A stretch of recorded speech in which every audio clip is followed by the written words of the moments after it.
Muy buenas amigos, soy Pedro Acosta y acá estoy con otro viernes de denuncia.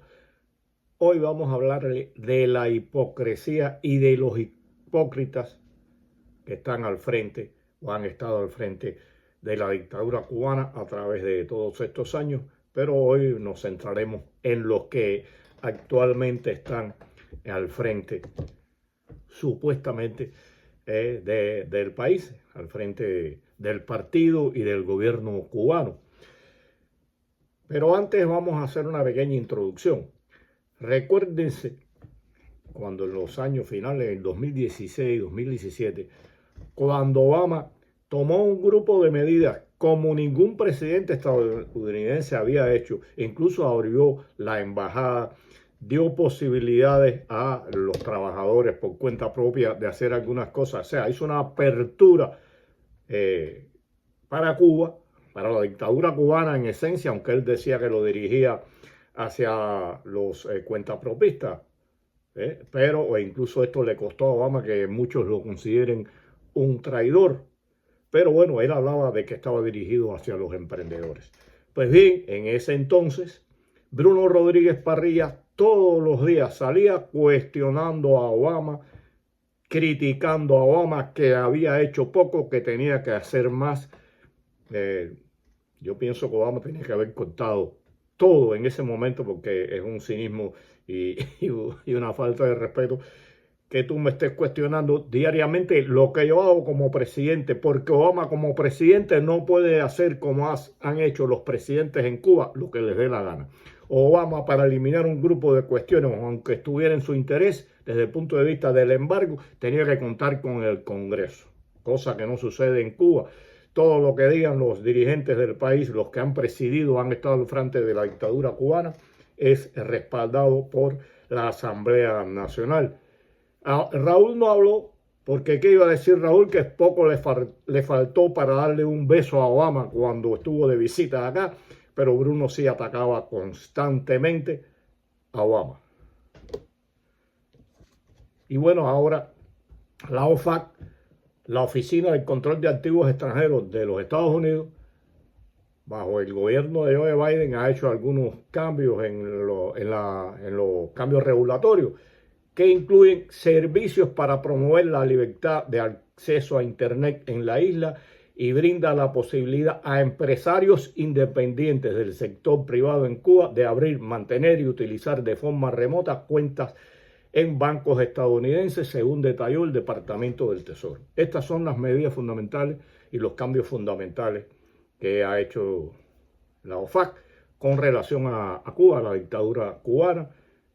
Y veamos acá lo primero que hace el Ministerio de Relaciones Exteriores, un comunicado que incluso empezando por el título es un poco cínico, un poco mentiroso y un poco hipócrita. Oigamos algunas de estas partes que se leyeron por el Noticiero Nacional de Televisión. Escuchen acá. Relaciones Exteriores, titulada Cuba es una sola. El 28 de mayo, el gobierno de los Estados Unidos anunció finalmente un grupo de medidas para poner en vigor sus anuncios del 16 de mayo de 2022. El objetivo de este paso, según el texto publicado por la Oficina de Control de Activos Extranjeros, OFAC, es favorecer al sector privado. Las medidas son limitadas y no tocan el cuerpo fundamental del bloqueo contra Cuba ni las sanciones adicionales que conforman la política de máxima presión. Una vez más, la decisión del gobierno estadounidense descansa en su propia visión distorsionada de la realidad cubana al pretender separar artificialmente el sector privado del sector público, cuando ambos forman parte del sistema empresarial cubano y de la sociedad en su conjunto. Concretarse las medidas anunciadas, Estados Unidos busca. Esta primera parte, hay que reírse. Bueno, Cuba es una sola, nada más mentiroso, nada más cínico, como dije anteriormente. Desde el mismo año 1959, Fidel y después el Partido Comunista, que era decir Fidel, fueron los máximos responsables de que la sociedad cubana se fuera dividiendo y se fuera separando en dos bandos. Desde el mismo inicio, desde las primeras medidas que tomó la revolución, empezó esta división, cuestionando a los que abandonaban el país, diciéndole gusano, vendepatria. O sea, decir que Cuba es una sola nunca lo fue, ni nunca puede ser que un país sea uno solo. Siempre hay criterios diversos. Lo que pasa es que esta gente trató de engañar y decir que en Cuba todos pensábamos igual y que no había divergencia ni discrepancia contra Fidel Castro y su gobierno. Nada más falso. Hablar de que el empresario particular y el estatal son uno solo, de que la economía en Cuba desde estos dos puntos de vista es una sola, es muy falso. Jamás al gobierno cubano le ha gustado la idea de tener un sector privado, porque esto les crea problemas a ellos, porque en la medida que usted se independice económicamente, usted no depende del gobierno, aunque en Cuba eso no se da así. Dividen y dicen que es una sola. Es en la contradicción. Lo que puede hacer el sector estatal ni es parecido al sector privado. Para nada. Las condiciones bajo las que trabaja el sector privado son muy difíciles. Los precios que imponga el gobierno con inspecciones, con regulaciones que limitan mucho su trabajo y finalmente dependen de lo que determine el gobierno cubano. Siempre ha estado separados y ellos siguen apostando por la empresa estatal socialista. No les ha quedado más remedio por la situación tan crítica que viene confrontando el país desde hace décadas de ir aceptando la economía de los emprendedores, la economía privada, pero no es que les guste, no es que lo desee, es que le hace falta en estos momentos y por eso lo han permitido. Sigamos escuchando acá otra parte de este comunicado. Concretarse las medidas anunciadas, Estados Unidos busca poner en una situación de ventaja al sector privado que se ha establecido legalmente y ha crecido bajo las medidas tomadas en acto soberano por el gobierno de Cuba en consulta con el pueblo cubano. Lo mismo ha ocurrido con el acceso a Internet establecido y expandido por Cuba, a pesar de los obstáculos del bloqueo y las restricciones para impedir el libre acceso a cientos de herramientas y sitios web. Aquí están hablando otra vez, bueno, vuelven a hablar de que es legal, de que se permitió el trabajo por cuenta propia y que trata de dividirlo. Ya expliqué que la primera división la han hecho ellos, la han hecho el gobierno cubano, la dictadura cubana. Y hablar de que la Internet, cuestionando la posibilidad de más acceso a Internet de parte de los cubanos, nos han dicho algunas cosas que no se pueden olvidar. El acceso a Internet más caro del mundo es el de Cuba. Y si lo comparas con relación al salario medio, es una locura lo que cobra. Es de mala calidad a pesar de que pongan 5G, la cortan cuando les conviene. Ellos están protestando porque si se da un acceso libre e ilimitado a la Internet, los cubanos van a poder participar, van a poder escuchar. Cuando haya una manifestación como las que se están sucediendo desde hace años en Cuba, la gente la va a replicar, la gente la va a promover, la gente la va a mostrar en las redes y eso le va creando problemas y puede convertirse en una ficha de dominó que van cayendo una ciudad tras otra en protestas como sucedió el 11 de julio. Siguen diciendo mentiras, siguen diciendo hipocresías. Escuchen ahora esta parte que es muy importante y determina qué puede suceder con estas medidas que implementó el gobierno de Biden. Escuchen.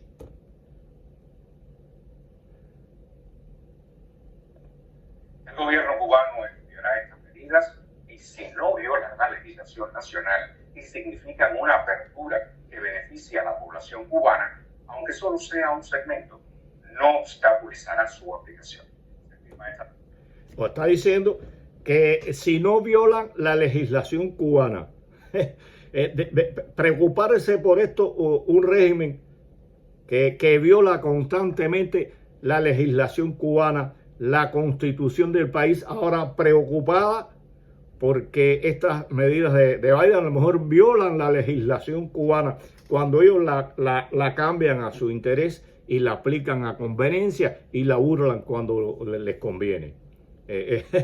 Y ya dijeron eso, ¿no? La van a analizar y eso trae cola. Seguramente, y bueno, veamos acá algunas otras cosas ya, ¿no? Cuando se dan a conocer estas medidas, salta la Johanna Tablada, la que atiende por el Ministerio de Relaciones Exteriores, la subdirectora general de Estados Unidos, que atiende Estados Unidos, dijo que estaba insatisfecha con las regulaciones. Ellos siempre están insatisfechos, como hemos dicho. Entonces Bruno, imagínense, se quejó de que las medidas no tuvieran un mayor alcance. O sea, Bruno ya empieza con lo de siempre, ¿no? No revierten el cruel impacto y asfixia económica que imponen a las familias cubanas la aplicación del bloqueo genocida e inclusión en la lista de patrocinadores del terrorismo. Siempre aprovechan para hablar del embargo, llamándole bloqueo, cuando realmente quienes más han perjudicado a la familia cubana han sido ellos por su ineficacia, por querer tener el control hasta de las palabras, del estudio, del trabajo, de todo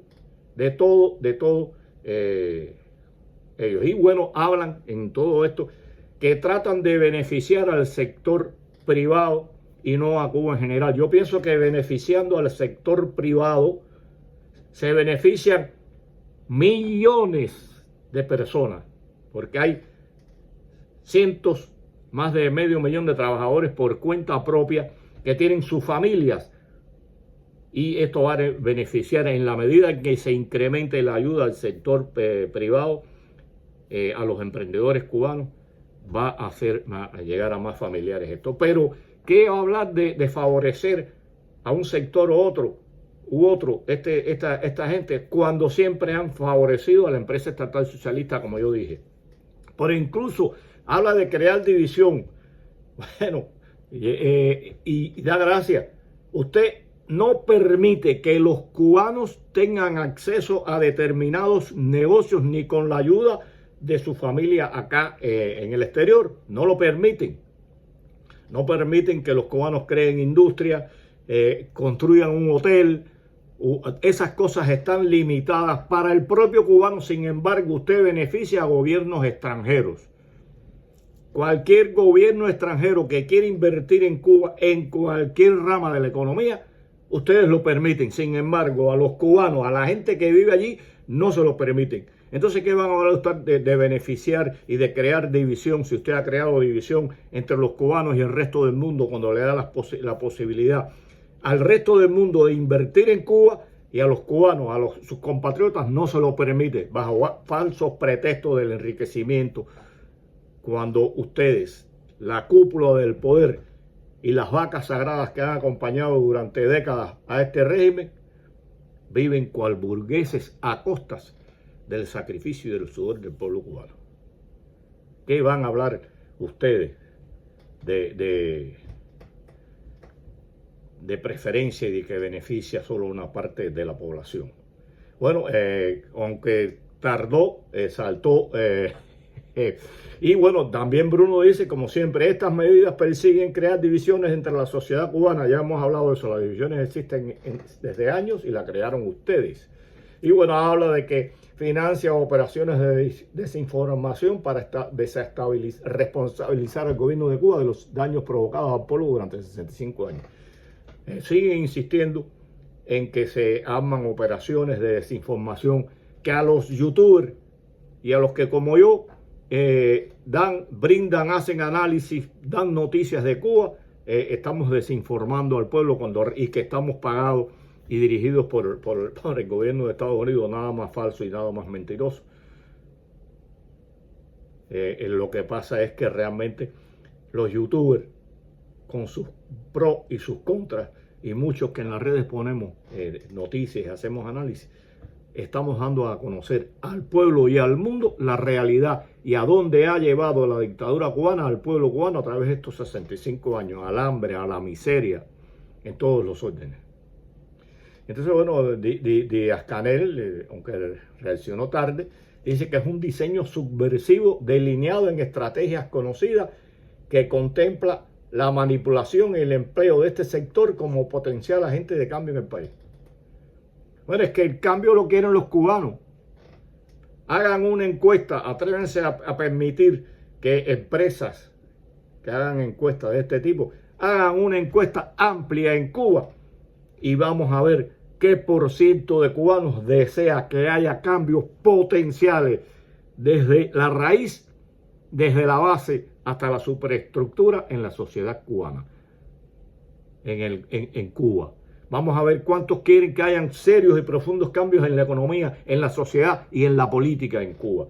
Atrévanse y permitan eso para que ustedes vean y el mundo conozca realmente que en Cuba mayoritariamente el pueblo desea cambios en todos los sentidos y en todos los aspectos de la vida.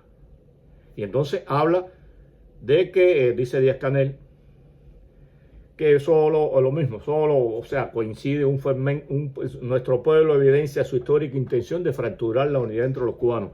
Siguen hablando y diciendo mentiras. La fractura entre los cubanos, no me voy a cansar de repetirlo, la inició Fidel desde el año 1959, eliminando partidos, tomando en sus manos la economía toda, defenestrando a todo aquel que se le opuso, criticando, cuestionando y despreciando a los que se iban del país. Ahí creó Fidel la fractura de la sociedad cubana, incluso entre familias. Y entonces hablan de que ellos están potenciando la integración cada vez mayor de todos los actores económicos como pieza angular para desarrollarnos y avanzar hacia el bienestar de todo nuestro pueblo. Lo han hecho, como he dicho, porque no le queda más remedio. Porque están obligados, en primer lugar, por la situación económica que atraviesa el país, que ellos no son capaces de llevarlo adelante, y está demostrado que el sector privado, a pesar de todas las dificultades y todas las presiones bajo las que trabaja, es más eficiente que la empresa estatal socialista, que siguen cerrando y siguen siendo ineficientes. Más de 1000 empresas estatales socialistas no dan pérdida, no dan ganancias y las tienen ahí y siguen apostando por ello. Eso de la mayor integración también está para dar una visión falsa de cómo ellos piensan. Cuando han prohibido producir queso, o sea, cada vez que ellos ven que hay alguien que está levantando un negocio decente, serio y responsable, lo atacan porque le tienen miedo a la empresa privada, a los emprendedores. Son sus enemigos potenciales y ellos lo saben, lo que ya no lo están reconociendo, como Fidel lo decía de inicio. Y bueno, habría que ver cuántos bancos estadounidenses se atreven a darle préstamo a cubanos y hacer este tipo de intercambio con los cubanos. Y cómo sería esta evolución cuando en un momento determinado el gobierno cubano dice: se acabaron estos negocios, se acabaron estas actividades, y le buscan siempre la vuelta para cerrarlas supuestamente legalmente y porque merecían ser cerradas. Veamos si son capaces de permitir que esto suceda, porque ya están diciendo que crea división, que van a analizar si no viola la Constitución. Mi criterio muy personal es que si permiten algún tipo de actividad de estas medidas que funcionen en Cuba, van a ser con medidas muy restrictivas y con un tremendo control de ellas. Siguen cual cocodrilos llorando hipócritamente porque el pueblo no es beneficiado en su totalidad. Hablan de división cuando ellos viven muy por encima del pueblo. Eso no lo había dicho, pero es importante que ellos son los beneficiados por encima del resto de la población cubana. 10.000, 15.000 señores en el poder, generales y doctores y sus familias están viviendo por encima del pueblo. Es la primera división, la primera fractura que se hizo cuando se repartieron los barrios en Cuba, cuando se repartieron los carros, cuando se repartieron a toda Cuba y fue a parar a base de la burguesía la burguesía revolucionaria. La burguesía revolucionaria sustituyó a la antigua burguesía capitalista y ellos crearon esta división entre unos y otros. Ninguno de ellos vive como vive el pueblo, ni bajo las condiciones que vive nuestro pueblo. Un saludo a todos, hasta la próxima.